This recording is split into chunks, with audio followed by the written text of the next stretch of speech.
Bienvenidos a Signa Política.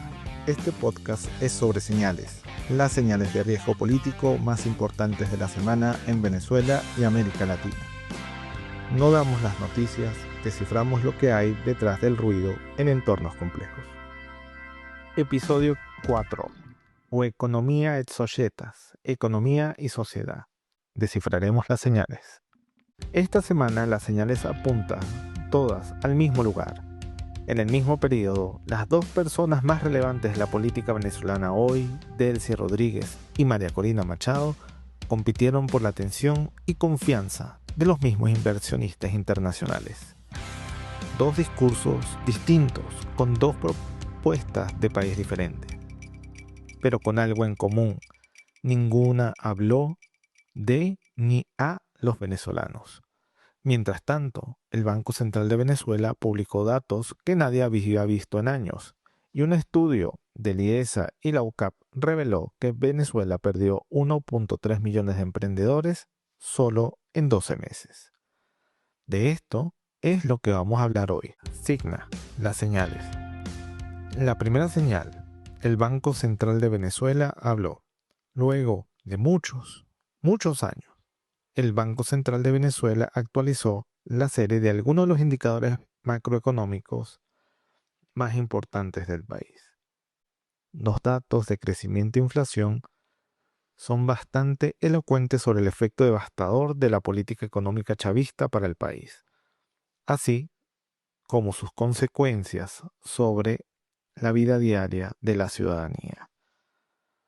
Según el Banco Central de Venezuela, la inflación acumulada entre enero y febrero del 2026 fue de 51.94%, mientras que la anualizada fue de 617.94%. El hecho de que el rubro de alimentos y bebidas no alcohólicas sea el de mayor variación durante febrero, con 36.6%, tiene un efecto devastador sobre las familias, sobre todo entre las más vulnerables, que dedican mayor porcentaje de sus ingresos a comprar comida. Pero hay un dato que no debemos dejar de lado y que el Banco Central no publicó: el diferencial cambiario. En una reciente entrevista para Bitácora Económica, el economista y exdiputado José Guerra indicaba que entre el 17 de marzo de 2025 y el mismo día del 2026, el tipo de cambio se ha incrementado en 574%. Es decir, el bolívar perdió casi 6 veces su valor en un año. Esto lleva a la pregunta central: si Venezuela ha iniciado un proceso de reintegración al mercado petrolero internacional y los Estados Unidos controlan el flujo de divisas, ¿por qué los dólares no están llegando al Banco Central de Venezuela? Segunda señal: el CERAWeek.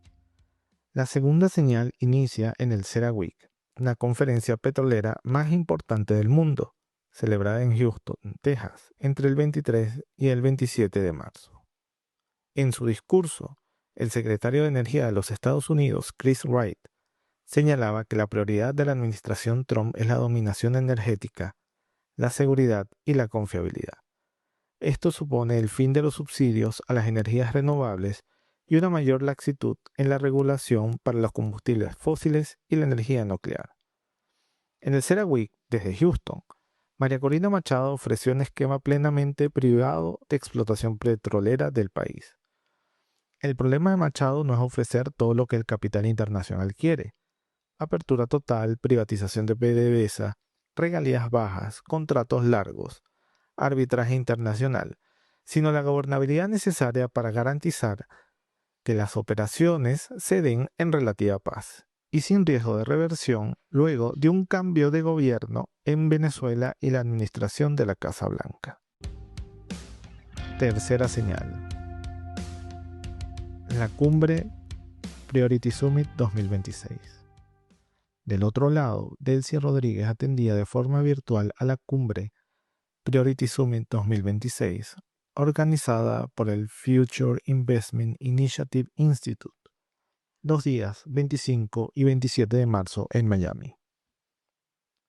Rodríguez habló a los inversionistas, ofreció desideologizar la inversión, una economía abierta, reglas claras, regalías reducidas, seguridad jurídica y retorno de la inversión garantizado. Pero el problema de Rodríguez es doble, por no decir triple. Por un lado, puede garantizar orden, pero no necesariamente gobernabilidad democrática, lo que conduce siempre a ciclos de inestabilidad y protesta. Por otro lado, habla como si el sistema que ahora intenta transformar no fuese la hechura de su propio partido, y como si la corrupción endémica no viniese incluso desde la época de Chávez.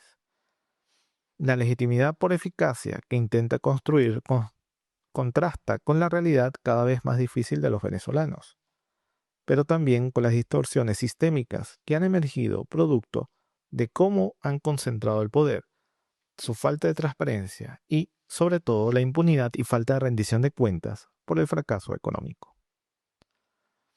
Desideologizar la economía pasa, en primer lugar, por dejar de usar a la guerra económica, el bloqueo o las sanciones como excusas de la destrucción del aparato productivo nacional. Pero sobre todo, ¿cómo se puede desideologizar la economía sin desmantelar el andamiaje de control político que ella misma representa? O economía et societas, economía y sociedad. En Caracas, mientras todo esto ocurría en Houston y Miami, se presentó un estudio del Instituto de Estudios Superiores de la Administración, el IESA, y la Universidad Católica Andrés Bello, el Global Entrepreneurship Monitor Venezuela 2025. De acuerdo al estudio, Venezuela perdió aproximadamente 1.3 millones de emprendedores en 12 meses, al pasar de 2.7 millones en 2024 a cerca de 1.4 millones en el 25.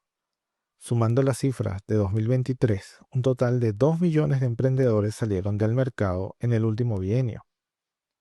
Más dramático aún es el dato comparado con 2003, cuando el 27.3% de los emprendimientos sobrevivía al primer trimestre de funcionamiento, frente al apenas 7.7% que lo hace en 2025. Bloque 5. Comentario en último. Estos datos contrastan con los discursos de Machado y Rodríguez ante los inversores internacionales.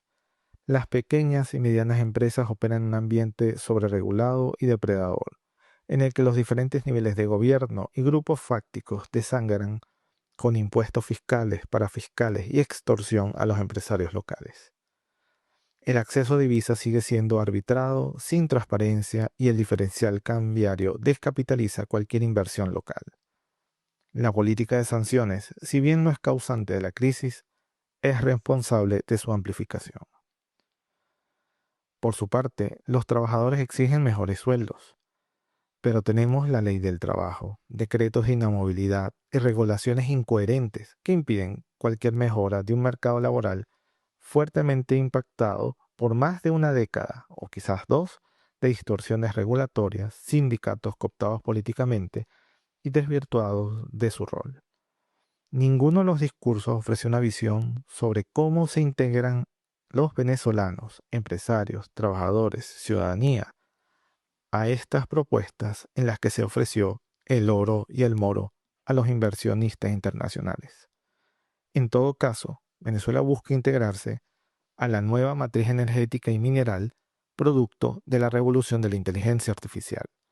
Sin embargo, más allá de ofrecer petróleo, minerales y consumo de bienes importados, pareciera que no hay un plan para transformar las materias primas en productos de segundo nivel o terminados, es decir, añadir valor a lo extraído de la tierra. El gomecismo vive y el extractivismo sigue.